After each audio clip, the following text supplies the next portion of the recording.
காரைக்குடியில் விஜய் பிரச்சாரம். காரைக்குடி பெரிய ஊர் இல்லை, சாதாரண சுமாரான ஒரு ஊர்.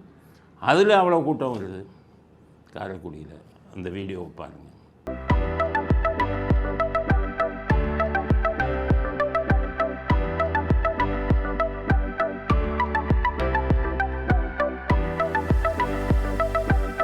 அதில் விஜய் அவரே இறங்கி கூட்டத்தோட கூட்டமாக சைக்கிள் ஓட்டிகிட்டு போகிறாரு.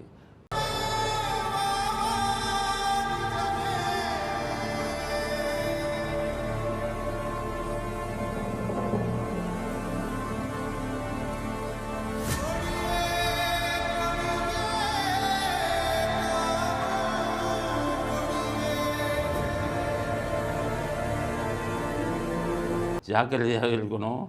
என்ன சமூக விரோத கூட்டத்துக்குள்ளே இருப்பான், அவன் ஏதாச்சும் பண்ணுவான். நீங்கள் இந்த மாதிரி வண்டியை விட்டு இறங்குறதுலாம் செய்யக்கூடாது. ஆர்வ மிகுதியால் எப்படிடா நம்ம ஆட்சி விட்டு போக போதே என்ன கொலை, எத்தனை கொலையும் பண்ணுவதற்கு தயாராக இருக்கிற கூட்டம். ஜாக்கிரதையாக இருங்கள். மக்களோடு மக்களாக கலக்க வேண்டிய நேரம் இது இல்லை. ஆட்சியில் இவர்களை விரட்டிட்டீங்கன்னா அதுக்கப்புறம் நீங்கள் என்ன வேணாலும் பண்ணலாம். இவங்க என்ன வேணாலும் பண்ணுவாங்க அப்படிங்கிறது தான். அது அந்த வீடியோவில் பாருங்கள். இன்னும் அவர் விஜய் அங்கே இருந்திருக்காரு, ஒரு பெரிய பொருளை தூக்கி அவர் தலையில் போடுறாங்க பாருங்கள்.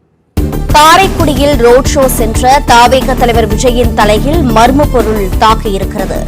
பிரச்சார வாகனத்தின் மீது நின்று தொண்டர்களை நோக்கி கையசைத்த போது திடீரென விஜயின் தலையை தாக்கியிருக்கிறது மர்ம பொருள். அந்த காட்சிகளையும் பார்க்கிறோம். ஆக குண்டையை தூக்கி மேலே போடுவான், அந்த வேனையை குண்டு வச்சு வெடிக்க வைப்பான். இப்போ என்னன்னு கேட்டிங்கன்னா, திமுக காரனே விஜய் வராருன்னா விட்டுட்டு கொடியோடு அவரை பார்க்க வரான். அதனால் யாருக்கும் திமுகவே பிடிக்கிறதே கிடையாது.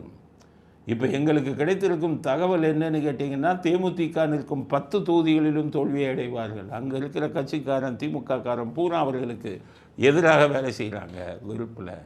மதிமுக தொகுதிகளும் நிலைமை சரியில்லை.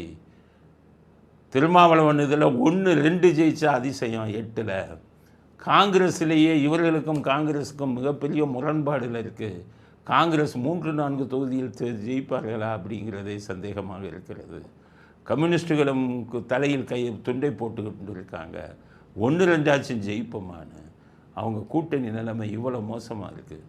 அதனால தான் சொல்கிறேன், விஜய் அவர்கள் எலெக்ஷன் வரை ஜாக்கிரதையாக இருங்க. தோல்வி அவர்களுக்கு உறுதின்னு தெரிஞ்சிட்டா என்ன விஷயத்துக்கும் எவ்வளோ பெரிய கலவரத்துக்கும் அவர்கள் தயாராக இருப்பார்கள்.